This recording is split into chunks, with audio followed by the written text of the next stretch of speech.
নমস্কাৰ, এই মুহূৰ্তত টাইপৰ কেইবাটাও গুৰুত্বপূৰ্ণ খবৰ আৰু এন ধৰণৰ খবৰসমূহ নিতৌ পাবলৈ চেনেলটো ছাবস্ক্ৰাইব কৰি ভিডিঅ'টোত এটা লাইক কৰি দিবলৈ নাপাহৰিব। তেনে পলক দেৰি নকৰি খবৰকেইটা আৰম্ভ কৰোঁ। দিব লৈছোঁ প্ৰথমটো খবৰ। শিৱসাগৰ আৰু চৰাইদেউ জিলাৰ বানত ক্ষতিগ্ৰস্ত নামঘৰৰ মেৰামতিৰ বাবে 1.50 লাখকৈ সাহায্য ঘোষণা কৰে মুখ্যমন্ত্ৰীগৰাকীয়ে। পবিত্ৰ ভাদ মাহৰ নাম প্ৰসংগৰ বাবে এই জৰুৰী সাহায্য ঘোষণা কৰিছে চৰকাৰে। শিৱসাগৰ আৰু চৰাইদেউ জিলাৰ বানত ক্ষতিগ্ৰস্ত ৰাইজৰ বাবে ভাল খবৰ আহি পৰিছে। নামঘৰ মন্দিৰ নিৰ্মাণৰ বাবে চৰকাৰে দিব বিশেষ সাহায্য। প্ৰতিটো নামঘৰৰ মেৰামতিৰ বাবে চৰকাৰে দিব 1,50,000কৈ টকা। অন্তৱৰ্তীকালীনভাৱে প্ৰদান কৰিব এই সাহায্য। পবিত্ৰ ভাদ মাহত নাম প্ৰসংগৰ বাবে এই জৰুৰী সাহায্য ঘোষণা কৰিছে চৰকাৰে। ফেচবুক লাইভযোগে ঘোষণা কৰিছে মুখ্যমন্ত্ৰী ডক্টৰ হিমন্ত বিশ্ব শৰ্মাই। দিব লৈছোঁ আন এটা গুৰুত্বপূৰ্ণ খবৰ। 4 জিলাৰ বানাক্ৰান্তই 6 মাহলৈ ঘূৰাব নালাগে ঋণ, চৰকাৰে প্ৰদান কৰিব বিশেষ সকাহ। গৃহ ঋণ, শিক্ষামূলক ঋণ আৰু গাড়ী ঋণ এই কেটেগৰীৰ বাবে 6 মাহলৈ মৰেটৰিয়াম ঘোষণা কৰে। 4 জিলাৰ বানাক্ৰান্তই এতিয়া 6 মাহলৈ ঘূৰাব নালাগে ঋণ, চৰকাৰে প্ৰদান কৰিব বিশেষ সকাহ। যিসকলৰ একাউণ্টত NPA হোৱা নাই তেওঁলোকে এই আঁচনিৰ সুবিধা পাব। যিসকলৰ বেংক একাউণ্টত NPA হৈ আছে তেওঁলোকে এই সুবিধা নাপাব। গৃহ ঋণ, শিক্ষামূলক ঋণ আৰু গাড়ী ঋণ এই কেটেগৰীৰ বাবে 6 মাহলৈ মৰেটৰিয়াম ঘোষণা কৰে। আগন্তুক 6 মাহৰ বাবে 4 জিলাৰ ঋণগ্ৰস্ত পৰিয়ালে লোন ঘূৰাই দিব নালাগে। চৰকাৰে সেইসকলক মৰেটৰিয়াম ঘোষণা কৰিছে। প্ৰয়োজনত ঋণ ঘূৰাই দিয়াৰ বাবে পুনৰ এবছৰলৈ সময় বৃদ্ধি কৰি ল'ব পাৰিব। দিব লৈছোঁ আন এটা গুৰুত্বপূৰ্ণ খবৰ। শিৱসাগৰৰ ভাটৌৰাত এতিয়া দেৱদূতৰ ৰূপত হুছেইন মানচুৰী। বানত নামি বন্যাতক বিতৰণ কৰিছে এতিয়া সাহায্য। শিৱসাগৰৰ ভাটৌৰাত দেৱদূতৰ ৰূপত হুছেইন মানচুৰী। বানত নামি বন্যাতক বিতৰণ কৰিছে সাহায্য। শিৱসাগৰ পলয়ংকাৰী বান দেখি কান্দোনত ভাঙি পৰিছে ইনফ্লুৱেঞ্চাৰ আনচাৰী। 2টা দিন শিৱসাগৰৰ বিভিন্ন স্থান পৰিদৰ্শন কৰিছে আনচাৰীয়ে। দিব লৈছোঁ আন এটা গুৰুত্বপূৰ্ণ খবৰ। দেৰগাঁৱত বানত উটি যোৱা বিনোদ হিলৈদাৰীৰ পৰিয়ালক এতিয়া 4 লাখ টকাৰ চেক প্ৰদান কৰে। শীঘ্ৰেই লাভ কৰিব মুখ্যমন্ত্ৰীৰ সাহায্য পুঁজিৰ পৰাও 5 লাখ টকাৰ চেক। চেক গ্ৰহণ কৰি হুকুকাই কান্দি উঠিল পত্নী আৰু কন্যা। মানুহজনেই গুচি গ'ল। বিধায়কৰ পৰা চেক লৈ এতিয়া হুকুকাই কান্দি উঠিল হিলৈদাৰীৰ পত্নী আৰু কন্যা। দেৰগাঁও ভয়াৱহ বানৰ ভুক্তভোগীৰ বিনোদ হিলৈদাৰীৰ পৰিয়াললৈ চেক প্ৰদান কৰে। শীঘ্ৰেই মুখ্যমন্ত্ৰীৰ সাহায্য পুঁজিৰ পৰাও লাভ কৰিব আন 5 লাখ টকাৰ চেক। কান্দি কান্দি মুখ্যমন্ত্ৰীক ধন্যবাদ জনালে বিনোদ হিলৈদাৰীৰ পত্নী আৰু কন্যাই।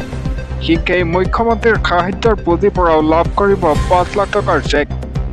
এটা বিধায়কৰ পৰাই চেক লৈ হুকুকাই কান্দি উঠিল বিনোদ হিলৈদাৰীৰ পত্নী আৰু কন্যা।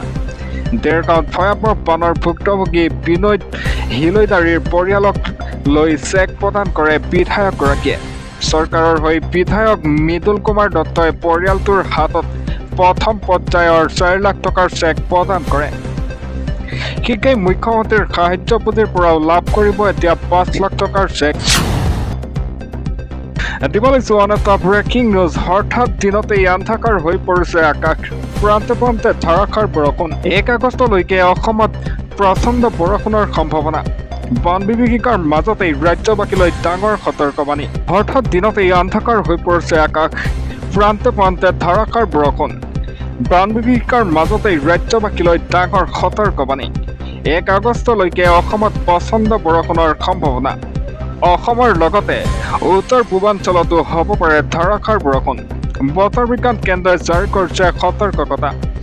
অপ্ৰয়োজনীয় ভ্ৰমণ পৰিহাৰ লগতে সুৰক্ষিত ঠাইত থাকক। প্ৰয়োজন নহ'লে ঘৰৰ পৰা নোলাব বাহিৰলৈ। পুনৰ ভয়াৱহ বান পৰিস্থিতিৰ আশংকা। হঠাৎ দিনতেই অন্ধকাৰ হৈ পৰিছে আকাশ। প্ৰান্তে প্ৰান্তে এতিয়া ধাৰাসাৰ বৰষুণ দেখিবলৈ পোৱা যায়। বান বিভীষিকাৰ মাজতেই ৰাজ্যবাসীলৈ ডাঙৰ সতৰ্কবাণী। দিবলৈ যোৱা আন এটা গুৰুত্বপূৰ্ণ খবৰ উজনি অসমৰ বানপীড়িতৰ বাবে কান্দি কান্দি দোৱা কৰিছে শ শ মুছলমান লোকে বানপীড়িতৰ দুখত কান্দি কান্দি ভাঙি পৰিছে শ শ মুছলমান লোক উজনি অসমৰ বানপীড়িতৰ বাবে কান্দি কান্দি দোৱা কৰে শ শ মুছলমান লোকে বানপীড়িতৰ দুখত কান্দি কান্দি ভাঙি পৰিছে শ শ মুছলমান লোক হাইলাকান্দিত প্ৰখ্যাত পীৰ আল্লামা আইবু আলীৰ উপাতত দোৱা মেহফিল বৃহৎ সংখ্যক ইছলাম ধৰ্মাৱলম্বী লোকৰ অংশগ্ৰহণ কৰে এই দোৱা মেহফিলত আল্লাহ তাআলাৰ ওচৰত বিশেষ মুনাজাত মুছলমানসকলৰ আহলে সুন্নাত ৱাল জামাতৰ মুখ্য উপদেষ্টা মাওলানা শ্বাৰিফুল হক লস্কৰৰ দোৱা দিবলৈছো আৰু এটা গুৰুত্বপূৰ্ণ খবৰ পঞ্চায়তক নিজ হাতেই আনি চিকিৎসা কৰাইছে বদৰুদ্দিন আজমলে বৃহৎ মেডিকেল টিম লৈ বানপীড়িত অঞ্চলত উপস্থিত হৈছে বদৰুদ্দিন আজমল খোৱাপানীৰ পৰা আৰম্ভ কৰি কাপোৰ কানি ঔষধ পাতি যোগান ধৰিছে আজমলে পঞ্চায়তক নিজ হাতে আনি চিকিৎসা কৰাইছে বদৰুদ্দিন আজমলে বৃহৎ মেডিকেল টিম লৈ বানপীড়িত অঞ্চলত উপস্থিত হয় বদৰুদ্দিন আজমল ঔষধ মলমৰ পৰা আৰম্ভ কৰি যোগান ধৰিছে সকলো দৰৱ পাতি যিমান পাৰে সিমান সহায় কৰিছে বানপীড়িত লোকক খোৱাপানীৰ পৰা আৰম্ভ কৰি কাপোৰ কানি ঔষধ পাতি যোগান ধৰিছে আজমলে পঞ্চায়তক নিজ হাতেই আনি চিকিৎসা কৰাইছে বদৰুদ্দিন আজমলে বৃহৎ মেডিকেল টিম লৈ বানপীড়িত অঞ্চলত উপস্থিত হৈছে এতিয়া বদৰুদ্দিন আজমল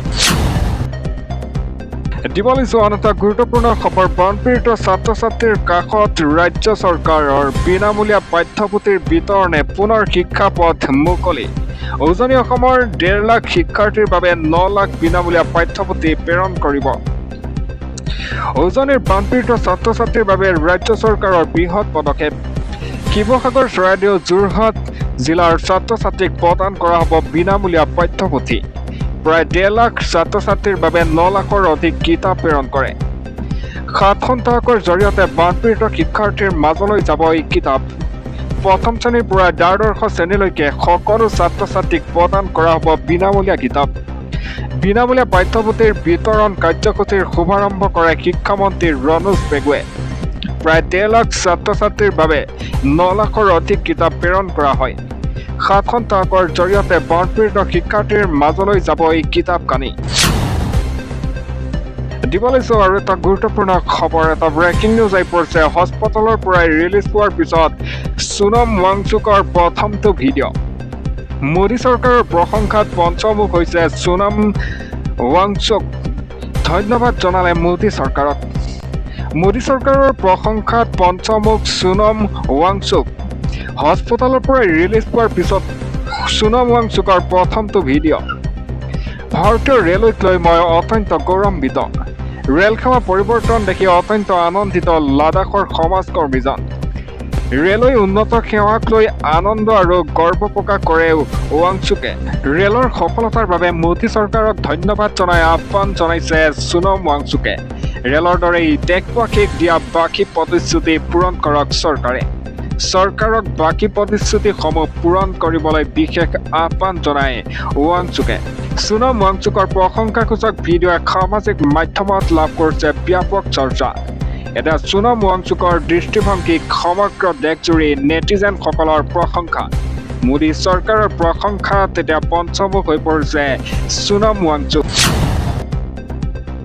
দিবলৈ যোৱা এটা জৰুৰী খবৰ উজনিত পুনৰ বানৰ আশংকা দৈয়াং জলবিদ্যুৎ প্ৰকল্পৰ 3খনকৈ গেট মুকলি কৰা হয় বৰষুণৰ বাবে দৈয়াং প্ৰকল্পত তীব্ৰ জলসংকট উজনিত পুনৰ বানৰ আশংকা দৈয়াং জলবিদ্যুৎ প্ৰকল্পৰ 3খনকৈ গেট মুকলি কৰা হয় বৰষুণৰ বাবে দৈয়াং প্ৰকল্পত তীব্ৰ জলসংকট জৰুৰীভাৱে মুকলি কৰা হ'ল দৈয়াঙৰ 3খনকৈ গেট দৈয়াং নদীত প্ৰতি ছেকেণ্ডত এৰা হৈছে 94,000 লিটাৰ পানী এটা দৈয়াং ধনশিৰি পাৰাত পুনৰ পলায়নকাৰী বানৰ শংকা দিবলৈছো পৰৱৰ্তী খবৰ সত্ৰ মন্দিৰ ভূমি সুৰক্ষাত চৰকাৰৰ ডাঙৰ সিদ্ধান্ত 5 কিলোমিটাৰ ব্যাসাৰ্ধত কেৱল থাকিব খিলঞ্জীয়াৰ অধিকাৰ মন গ'লেই কোনেও কিনিব নোৱাৰিব ভূমি সত্ৰ মন্দিৰ ভূমি সুৰক্ষাত চৰকাৰৰ ডাঙৰ সিদ্ধান্ত 5 কিলোমিটাৰ ব্যাসাৰ্ধত কেৱল থাকিব এতিয়া খিলঞ্জীয়াৰ অধিকাৰ মন গ'লেই কোনেও কিনিব নোৱাৰিব ভূমি সত্ৰ মন্দিৰ ভূমি সুৰক্ষাত চৰকাৰৰ এই ডাঙৰ সিদ্ধান্ত। মণ্ডলে কোনেও কিনিব নোৱাৰিব ভূমি, হিন্দু মুছলমান কোনেও ক্ৰয় কৰিব নোৱাৰিব মাটি, সত্ৰৰ মাটি কিনা বেচা কৰিব নোৱাৰিব। বৰপেটা বটদোৱা আদি সত্ৰৰ 5 কিলোমিটাৰ ব্যাসাৰ্ধত ভকতসকলেহে থাকিব পাৰিব।